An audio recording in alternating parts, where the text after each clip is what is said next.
Good morning, kids. It's Miss Kathy, and I'm here to bring you their Sunday morning lesson. Today's lesson is about a guy named King Jehoshaphat and the people of Judah, God's chosen people. Everybody say, King Jehoshaphat! I have some friends here to help us with this story today. One day, these three nations rose up to destroy and conquer the nation of Judah, God's people. Now, Judah had a king, and his name was Jehoshaphat. I know this looks like Kristoff, but he's really playing the part of Jehoshaphat today. Now, when Jehoshaphat heard that these three nations were joining together to destroy Judah, he became very scared. He was looking out and seeing these problems coming at him and his nation. Jehoshaphat, no doubt, picked up worry. Now, when we don't trust God, a lot of times that's what happens, is we pick up worry. So King Jehoshaphat had picked up this worry, and he was focusing on the problems and holding on to the worry. And he surely didn't give Jehoshaphat and the nation of Judah any rest.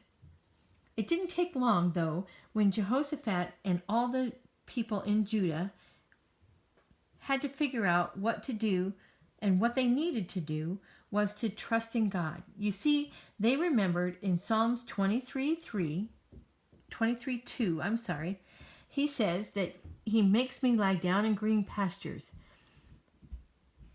With just one look at the shepherd, Jesus takes all of the problems away and allows us to rest in his care. So you see, Jehoshaphat and all the people of Israel and Judah laid down in green pastures.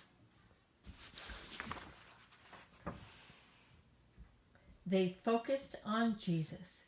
They cried out in prayer to the great shepherd about their problem, about how Moab, Ammon, and Mount Sinai were about to attack them. They told Jesus that they didn't know what or how to handle this, but they were leaving their eyes on him, looking at the shepherd to take their problems away so that they could all rest in him. As they stood before the Lord, keeping their eyes on him, the Lord began to speak to them, telling them that he had taken their problems into his hands and that they wouldn't need to fight these three nations at all. Wow, what a great shepherd! The next day, King Jehoshaphat reminded his people to keep their eyes on Jesus.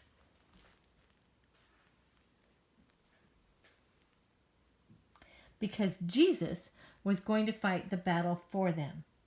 As the army got ready to march out to what the Lord would do for them, to do the fighting for them, King Jehoshaphat put singers in front of the army to praise Jesus all the way to the battle.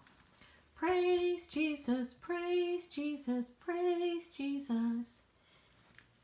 Now, here's what Jesus, the shepherd, how he really takes care of his flock. As the army led by the singers went out into the battlefield, Jesus came upon these three armies, and they started fighting each other.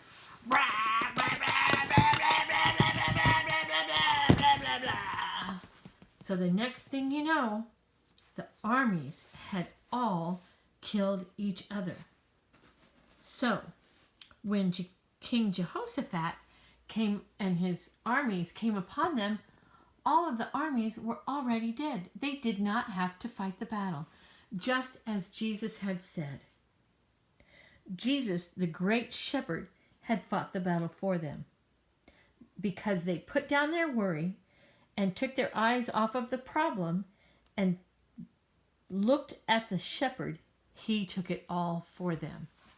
So today, kids, the lesson is about letting Jesus take your worry, giving him your battles.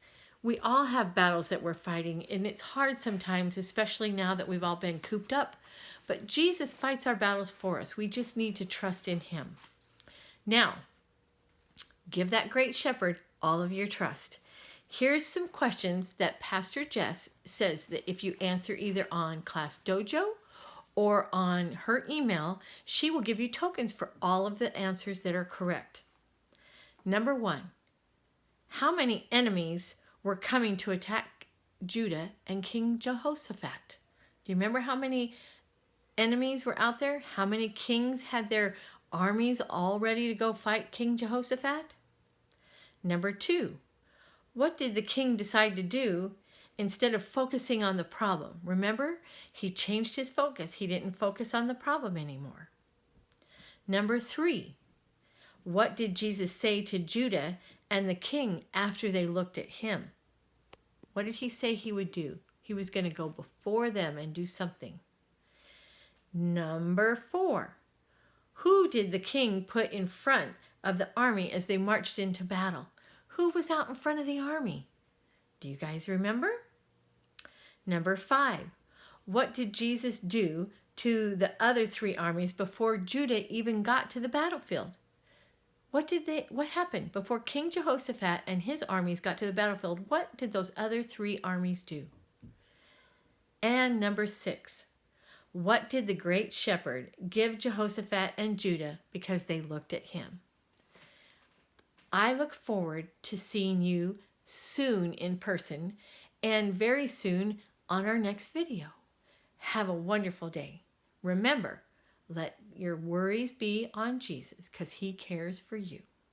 Bye-bye.